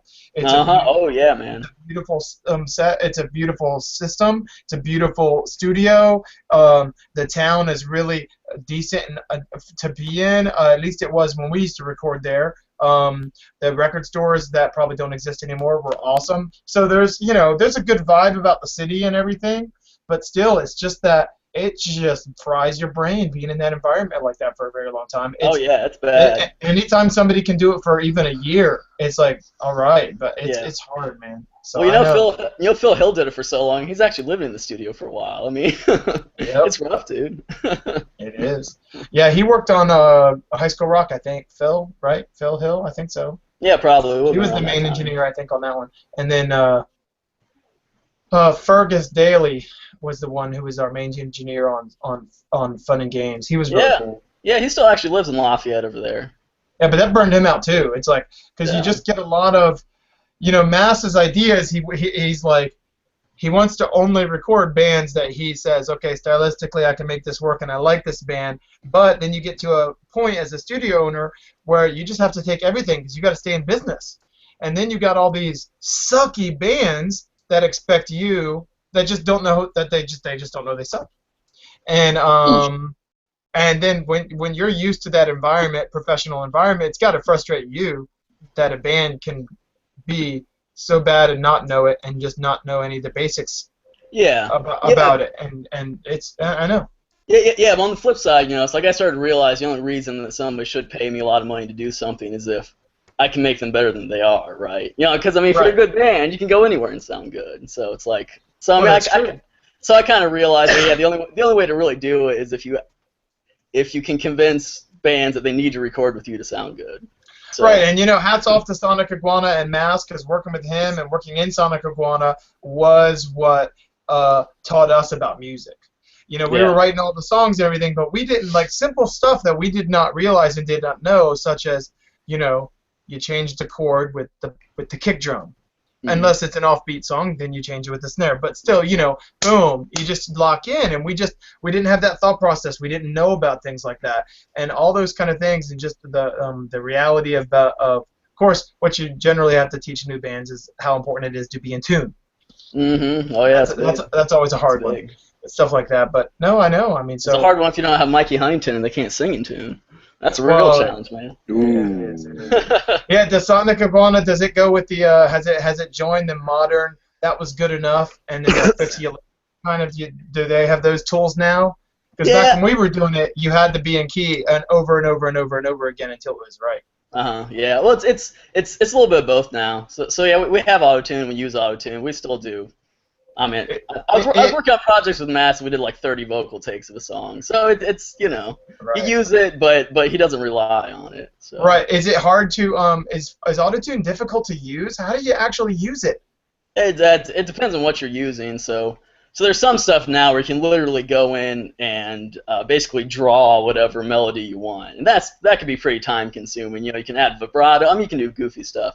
But you have to know. You have to, as the engineer, you have to intimately know the song. Oh, you have to know. Yeah, you have to know the entire. Yeah, the whole arrangement. Yeah. And you have to like know how to read music or something to be able to use that properly, right? Yeah, well, it'd probably help, but yeah, I mean, it's so that kind of thing. And what we use at the Sonic Iguana is just it's a auto-tune box that you just set the key of the song, and what it will do is if you're singing off key, it will pull you a little bit towards the closest note that you're on. So it doesn't do a whole lot compared to. So it doesn't go real crazy. If you're singing a G, it doesn't. Or well, if you're singing an E, you were way off here, ding. But you have to be able to. But it does it automatically, so it's not like you have to sit there and say, okay, I know what note he was actually singing, but I also know what note he was meaning to sing. Let me just move that dot to where he was meaning to sing, and now it sounds great. Right. Yeah. So our method is that the auto-tune helps a little bit, but you still do 30 vocal takes and pick the best one, kind of thing. That's good. And so. Does he? So Mass still works there? He's still producing. He's still recording there. He still is, but he's only taking like 1 or 2 projects a year now. He works for the FBI, Actually, I don't know if I'm supposed to say that or not, but he works for the FBI. Wow. Holy moly. How did he get that, and what's he doing? So he went back and got PhD. It's funny. Hold on. It's funny how he goes, I don't know if I'm supposed to talk about this. And he's like, what exactly does he know? And he's like, oh, well. I'll tell you all about it, man. It's the Huntingtons, okay? I can tell you anything. But yeah, so he got PhD in Golden Era Spanish literature and got recognized for picking out new stuff in the book Don Quixote. And because of a bunch of weird circumstances, the FBI approached him about doing code breaking. Wow. Wow. So there you go. That's all I'll say. Holy It's pretty cow. cool. Some deep stuff. So he's making money. He gets a paycheck, and then he can do the studio thing as a fun thing every once in a while. Yep, that's the deal. That's awesome. Does he get like a year-round paycheck, or does he only get paid by the hour when he's actually working? He was doing contract work. He's working full-time now. Wow, that's cool. I know I saw him on that Spanish, or I saw him on like being a guest news network. It's like, how in the world did all this stuff even happen? He was like a talking head on some station to be like, giving the news. Yeah, yeah, I don't know. That's crazy. I think it was some Spanish language channel or something. I'm not sure, but still, it was crazy. Yeah, dude. Yeah, Mass finds himself in odd situations. You guys know that. Dude. Yeah, we do. What's up, Keithy? Hey. Mike wasn't here because he's sick, and he's here now, just kind of saying, So if you have something on your mind, you can say something to him. Whose phone is going on? Somebody's phone keeps vibrating. I don't know. But dude, That's it. That trailer you did was phenomenal. It was okay. It was a quick and dirty. It was okay. But there was some fat that needed to be trimmed off after I uploaded it, but whatever. It was good, man. It was very, very cool. Some fat that needs to be added to it. Well, it was just neat that it's like, what is it, a minute, like 2 minutes long? Is it even that long? How long is it? It's about 2 minutes. You talking about the promo? So so it's like 2 minutes long, and in that 2 minutes, it serves like it tells a story already, just in that 2 minutes. It's very cool. Great. Well, a story without Chris, but he kind of embellished too many ideas, so I had to cut all that stuff out. So. What are you talking about? I embellished too many ideas. I don't even remember what we talked about, to be honest with you. So are you done? Are you done with the full documentary yet? Yeah, it's I already sent it off to I was gonna say, because there's really no reason you need to be in here if you're not done yet. Ooh, you're getting to work. No, like you need to be working on it. Cracking the whip. What you doing here if it ain't done? Yeah, there goes that phone again. I just unplugged it. I think it was mine. That's funny. It was the FBI calling Philip, telling him to stop giving away all the secrets. Yeah, dude. It's gonna be on a watch list. Nice knowing you, Philip. Hey, that's a Mass guy's job. He was on a list. Mass was on a list? Yeah, he'll have to tell you the story, man. We'll get Mass on. Stuff. Yeah, we actually should get Mass on. That's true. You know what? That's a great idea, dude. He's like, of course, he'll get. You know what's a better idea is having Mass and Ben Weasel on the same show. Well, they'll just there was like, I know that what happened there. It was just No, they've just spent too much time together. That's all. Well, now Ben told me that he decided he wanted to start recording with someone else, and then Mass just got all upset. That's all Ben said, but it's not like that doesn't necessarily mean that's the gospel. Yeah, right. Yeah. So. Yeah, I thought it was going to get a little weird between Cliff and Ray, because Cliff's all chummy with Ben, and Ray was. I thought you were going to stick up for your boy. Oh, well, I asked him a question. I wanted to hear his I didn't know it was going to be that of an intense answer. I admire his honesty, though. No, I think that was okay. I mean, there's nothing wrong. No, it was cool. Hey, dude. I just wanted to get like kind of his. I mean, he didn't say anything that was in any way outrageous or that I didn't know. Yeah, I was going to say it's not really known about Ben. Right. Well, I was just wondering if good or bad. I was basically just wanting to know if that's still where he was at, or if anything had improved or anything had fixed. But obviously, everything is apparently not. Right. Apparently not. Apparently. So. I don't think it's like I literally just sat back down. So I don't know. I'm pretty sure I know what you guys are talking about, but I don't think it's a big deal what he said. I mean, It isn't. It's a No. I know. I was just consensus around like the punk rock world. It's like it's not even half and half. It's like 80-20 or something as far as like people that are. Well, there was a guy that came to see us play with when we played with Bottlerocket. He is the most hardcore Ben Weasel fan there is, and he didn't want to go to the show because he's a big Huntingtons fan, but he didn't want to come because we were playing with Bottlerocket, and his wife had to talk him into coming.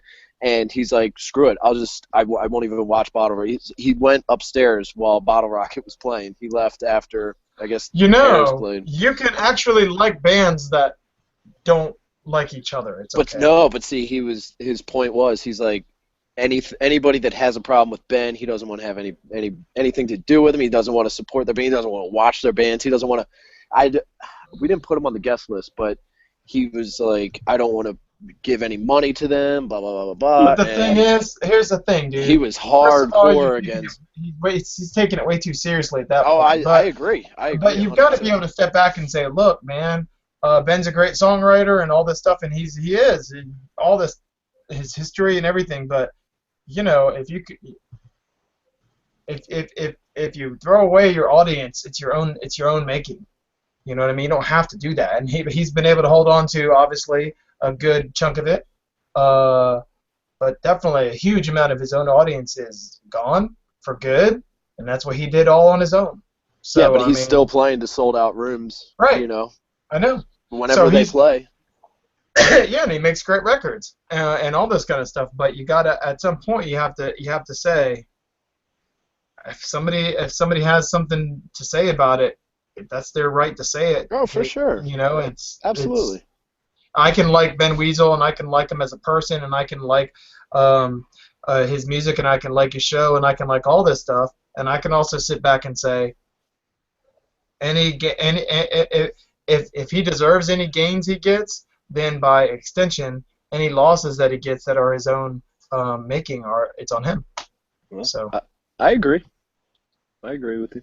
But yeah, no, it would be. I think having Ben Weasel on would be awesome. I don't know if he would do it. Again, I've always said that I don't, because he's got his podcast he does and all this kind of stuff, and so I don't know that he hasn't done a podcast in a while though, so he might be down to talk. Yeah, if he was, that would be cool, and getting Joe on would be really great. We have got to try to get Kim Shattuck. That would be just incredible.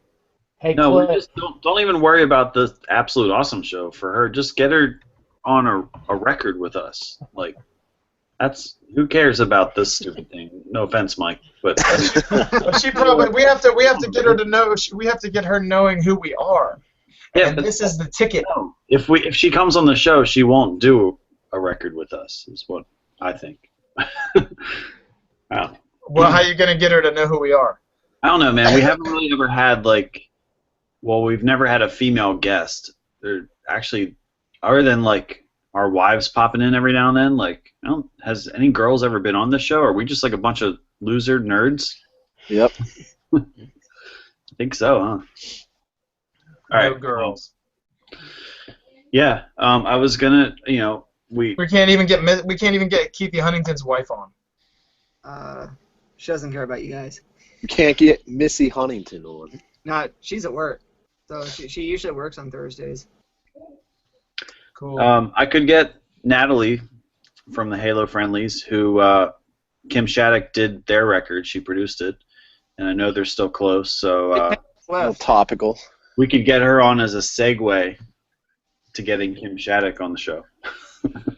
Or on the record. Are we doing a record? It's pretty easy to get a hold of people. Doing a record? That's Kim Shattuck is not exactly unapproachable and hidden behind a wall of lawyers and record companies. So it should be not hard for me to talk to her. True. As far as the Muffs go, they don't do a whole lot, but she is you'd be out on the road with the Pixies and other bands and stuff. She was only in the Pixies for one show. She got kicked out. Oh, my bad. She was in the band, then she got kicked out. Which would be really cool. There's a lot there to talk to her about. But she toured with her the band that she was in back in the 80s or whatever, right? Yeah, she's doing Pandora's shows recently. Yeah, Pandora. Really? That's Yeah. amazing. I got a Pandora's record, and it was really terrible. Definitely the Muffs is where she really started making it happen and making really awesome stuff. But it was a huge difference, like, because just a big Kim Shattuck fan and everything, and then I got that, and it was just, oh man, it wasn't good. So this was a long time ago. I'm pretty sure that would still be my opinion. We could try to get Joan Jett too. That'd be pretty cool. I don't see that one happening. Why? I think she would. Okay. Taylor Swift. Go ahead and do it. Go I'm get her. aiming high, man. You are aiming high, man. Go ahead. Very high. All right, ahead. Very high. We can't All get right. Joan Jett, man, because then I would be starstruck and I wouldn't be able to talk, and Cliff would be starstruck and nobody would talk, nobody would say anything. We'd just be like, Joan Jett, I'm sorry. No, we would say, hey, Joan, how come you don't look like the same person anymore? No, you Oh, wouldn't well, say she that. still looks You'd be good. like- She still you'd be looks like, good. She's had a lot of plastic surgery, and she literally doesn't look like the same human being anymore. Yeah, but Well, she's still good looking. But come on. I She's don't know. watching. I think selling into the lie of having to maintain youth, it's a shame. I think you look at Iggy Pop, and that's how it's done. And I think that He looks for like a a woman to go, corpse.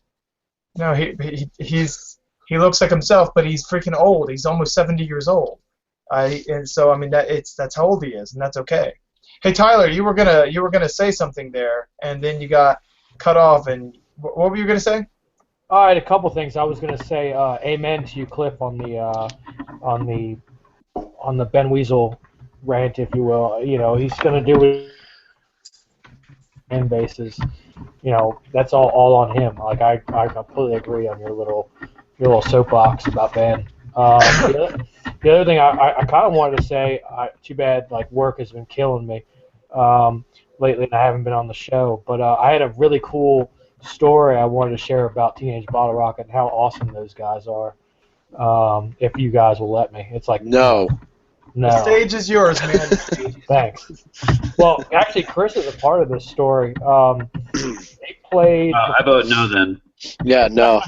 No, it's not a bad thing. He was just there when it happened. So when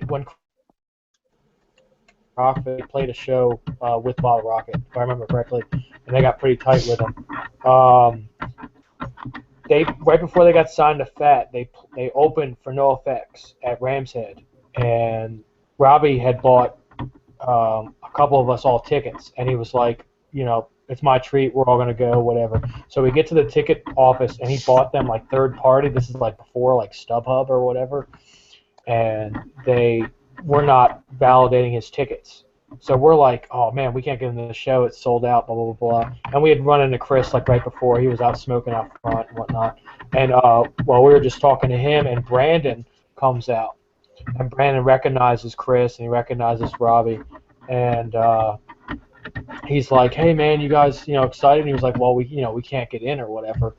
And he's like, hold on, let me see what I can do. So he calls up, I think he calls Ray, which in turn calls up that guy Ken, NoFX's like sound guy. This is tour manager. Yeah. Yeah, his tour manager. And long story short, they get us into the show for free, and we get to go backstage and hang out with them and Fat Mike and stuff, and it was really cool. Yeah. So, What's that noise? It's probably Hardy. Sounds like somebody's whacking off under the desk. Probably Hardy. Keith, man. Is Hardy even here? Caught Keith. Nah, he's not here. Come on, it's messed up. Keith, he got caught. What? What are you wearing, a Cubs shirt? Is that what you got on?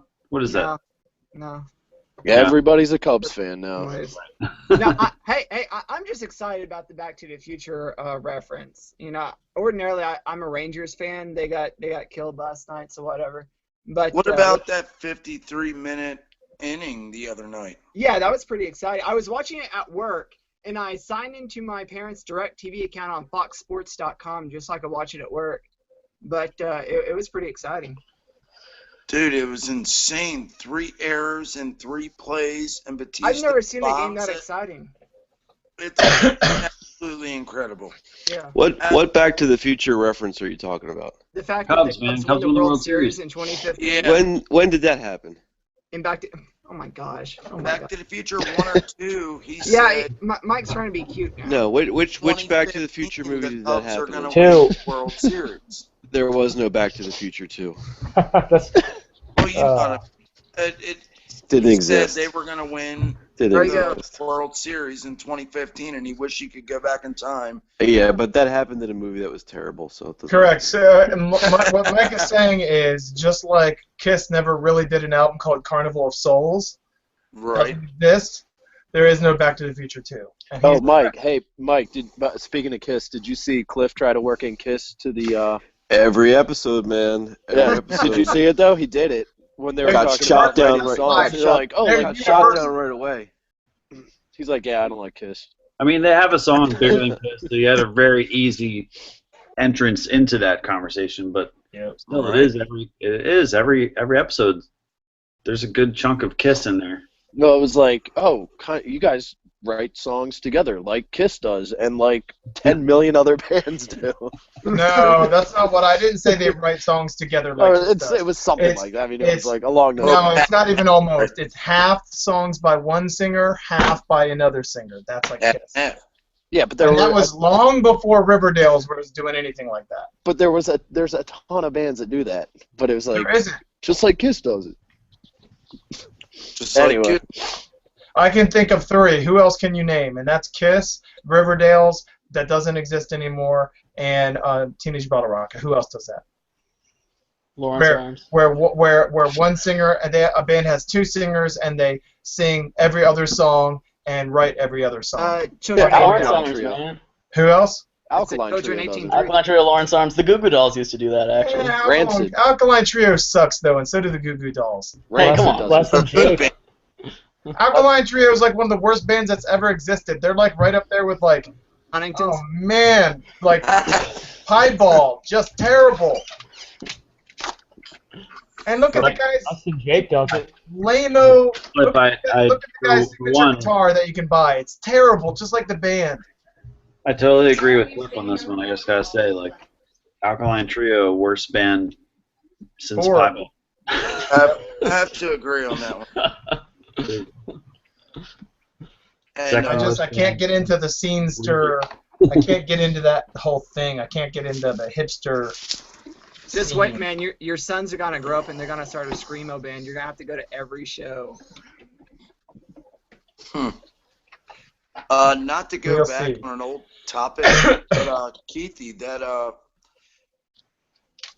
the Huntingtons promo vid, it was awesome, man. So you guys are talking about possibly doing a new album. What's up with a CD/DVD combo? Are you gonna put out a full documentary or what? Well, yeah. I'll start major work on it next year. Okay. I still need to find some way to do. I want to get some footage with Brendan Ebel. I have no idea how or if that'll happen. I'd like to get Dude, some he'll footage- probably say Huntington's who? Yeah, exactly. I'd like to Right. get some footage with Bill Power. I would like to get Mike Pierce in on it. So I mean, and I'd like to do all these myself. I don't want to do some cheap No, site you did nonsense. great work, man. Well, Keith, Bill Power is the guest, So on yeah, the like next yeah, I episode. heard that. Yeah. so you can just ask him for Brandon's phone number or something, and Yeah, exactly, Yeah. exactly. Or just get his address and go over to his house. yeah, it's just, But a DVD documentary at the very least. I mean, an album would be even Nobody better. buys DVDs, man. I would. It's got to be on Blu-ray. Netflix. I would like Netflix Blu-ray, or right? Hulu. I'm sorry. We need to get in the 21st century Blu-ray, Yeah, right? yeah. It's like, look at how good that footage looks.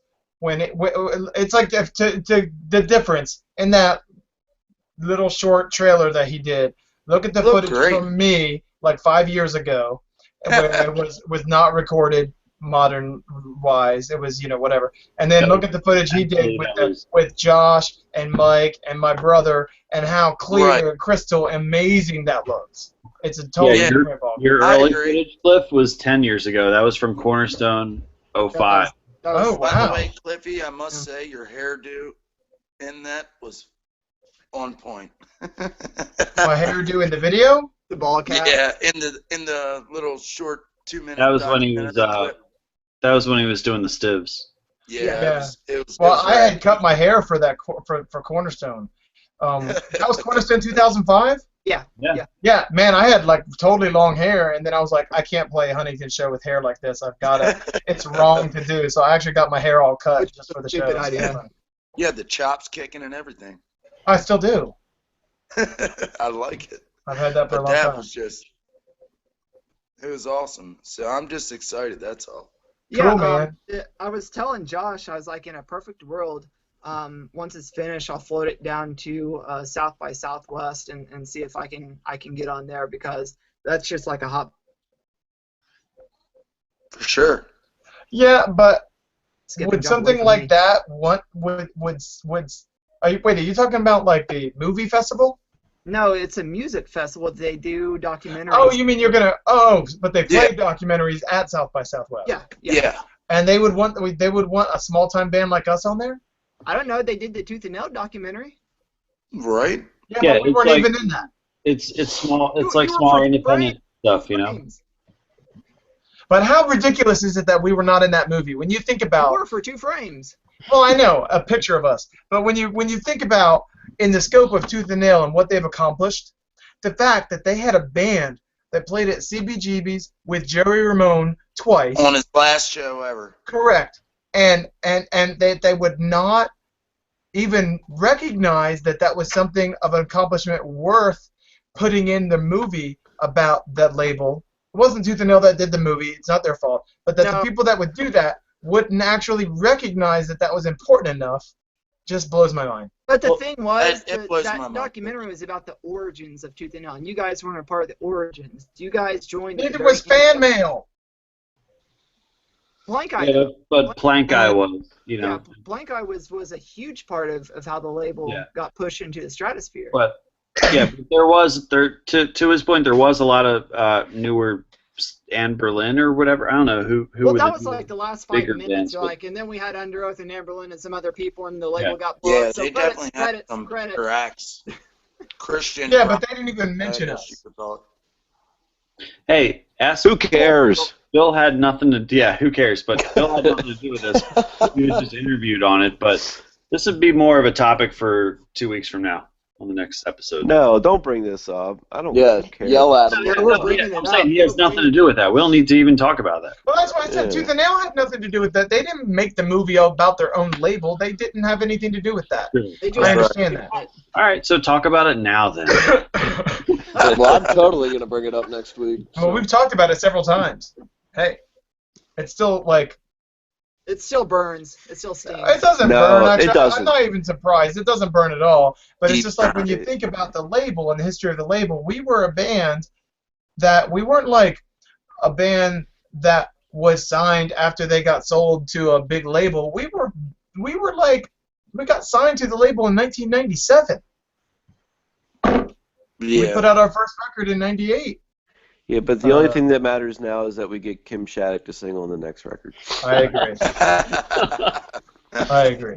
That's all that matters. No, 97 is Joan, cool, man. That's close. But if you guys got signed in 93 or 94, then you wouldn't be sitting here. You would all be way richer, and, you know, I wouldn't probably be a part of it because I was only 13 at the time. With all of you guys having one house that Tooth and Nail bought, you would have all had 2 houses that Tooth and Nail bought. So. Right. But hey, they, you know what? If we would have been signed in 1993, we wouldn't have been the Huntingtons at all, and we wouldn't have. Yeah, true. And Cricket. we wouldn't have gone anywhere. And if we were magically the Huntingtons back then in '93, we would have probably been on Lookout Records and not on Tooth and Nail. So, and then we would have probably been like huge, like Green Day or something. And I would have only been 3 years Is on a old. roll tonight. Right. This is like, if Cliff were to have a highlight reel, this would be like on this highlight reel. Cliff is really awesome tonight. Definitely living I'm up on to a the name of roll? the show. Yeah, I think you're on a roll. Everything you've said, I've completely agreed with, like wholeheartedly. Yeah, This is usually definitely he's on really your quiet hot, bro. and doesn't talk. Tonight he's talking a lot. Hey, I didn't. Hey, Blabbermouth, you took control during Ray. I didn't hardly talk at all when he was on. Yeah, because Go all down you memory do lane. every other week, you talk about how boring TBR is and how you're not impressed by them. And Really, that's what I say? That's what I say. I'm just messing with you. I think you said it once. I've never said that. I think you said they had one good song. No. I do kind of wish we got a little bit more in depth about the who's the fastest guitarist conversation, because I mean I really do feel that Ray is right up there with me. No offense. So he cheats when he plays live? Is that what you're saying? Oh. You think I cheat because of a not enough frames per second video that you might have seen? But I'll cheat, man. Come on. I can't. Downstroke. I'm not talking about not doing a downstroke. You cheat by just going like this instead of like this. No, I do that. You get tired. I do that if it makes On a sense. chord change, of course. There's parts in the songs like that, but then there'll be songs where you parts where you get tired and you just go like for a little bit, okay, and then you go back. It's you can't hear it. It doesn't mess it up. I think you're fast as well. I just think I'm the fastest in the world. And in the world.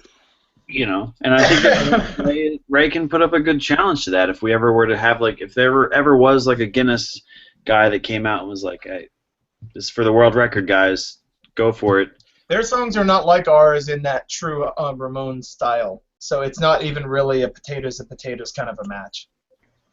Yeah, but like, you know, like Bigger Than Kiss, like even on that song, like in the beginning or whatever, or no, Headbanger is what I'm thinking of for it. When they play that live, it's just like it's nonstop. Right, but their songs are not like that the whole set.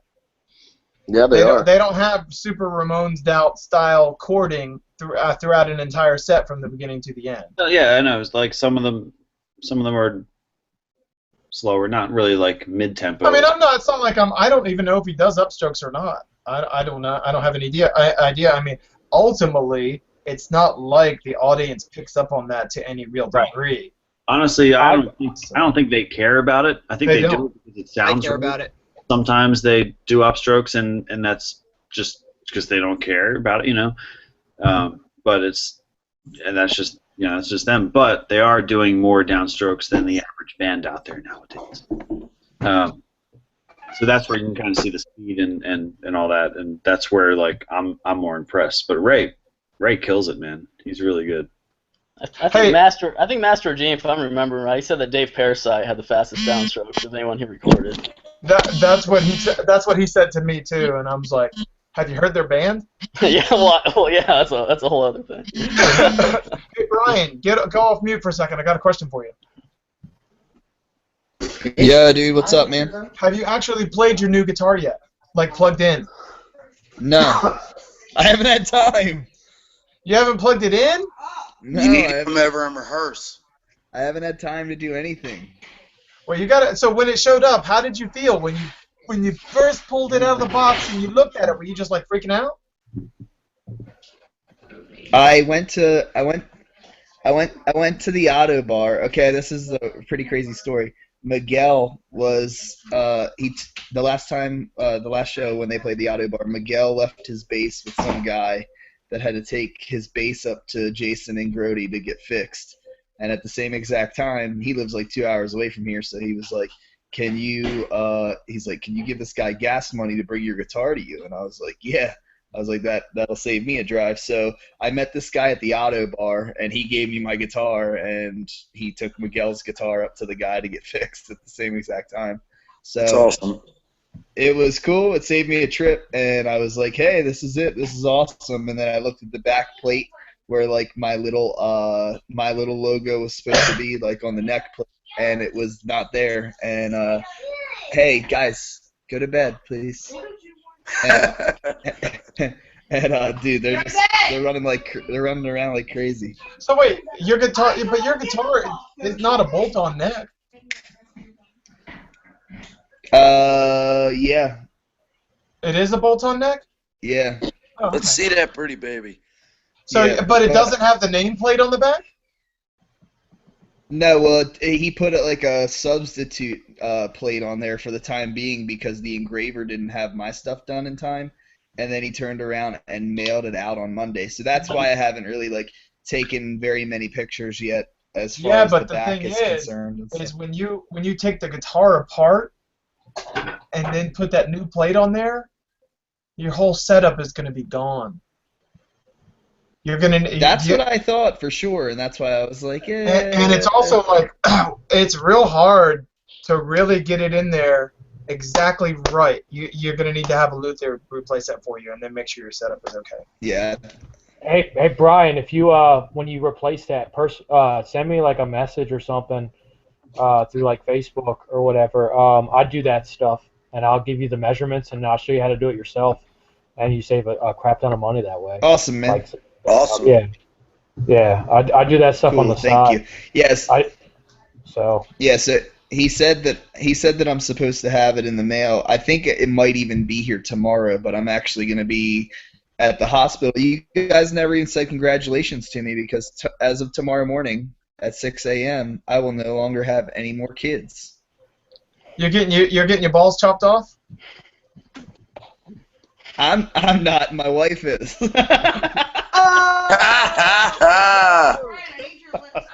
I was gonna say it's a good thing you're not doing it because Sorry, I getting had to. snipped, man, increases your percent, your chances of getting prostate cancer by 35%. Did you know that?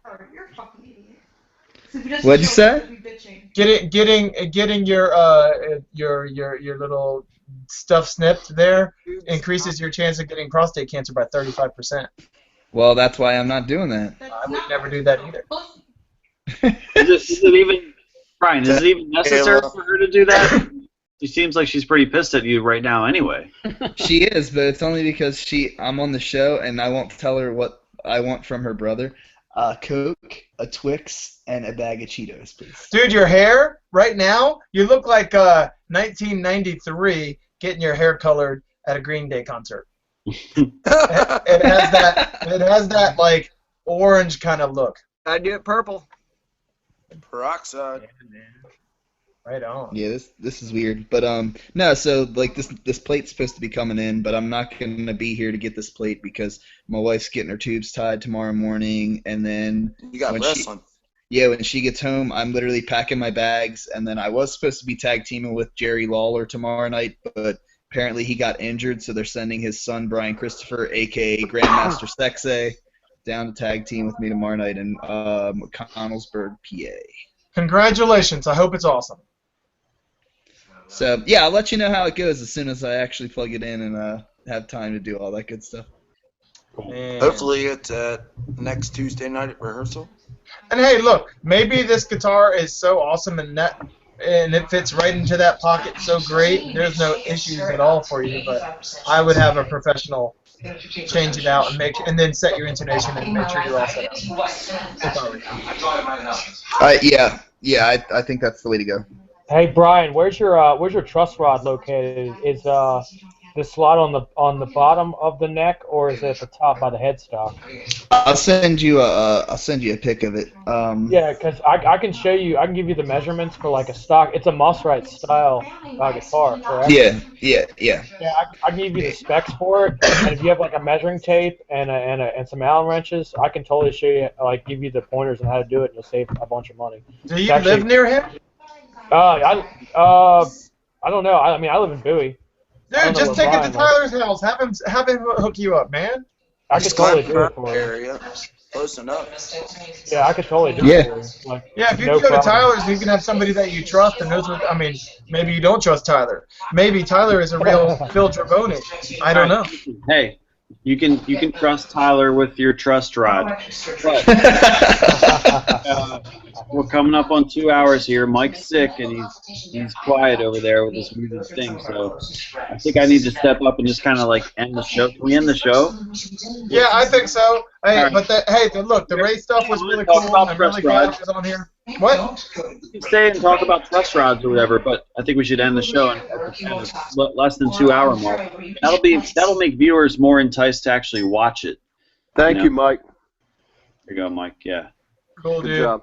No, people All right, look well- at this thing and they see 5 hours of footage. They're like, oh, I'm not going to watch that. But if they see and it's like 1 point something or whatever, then they might watch it. And then they'll get all the way up to this point and be like, that's why it's so.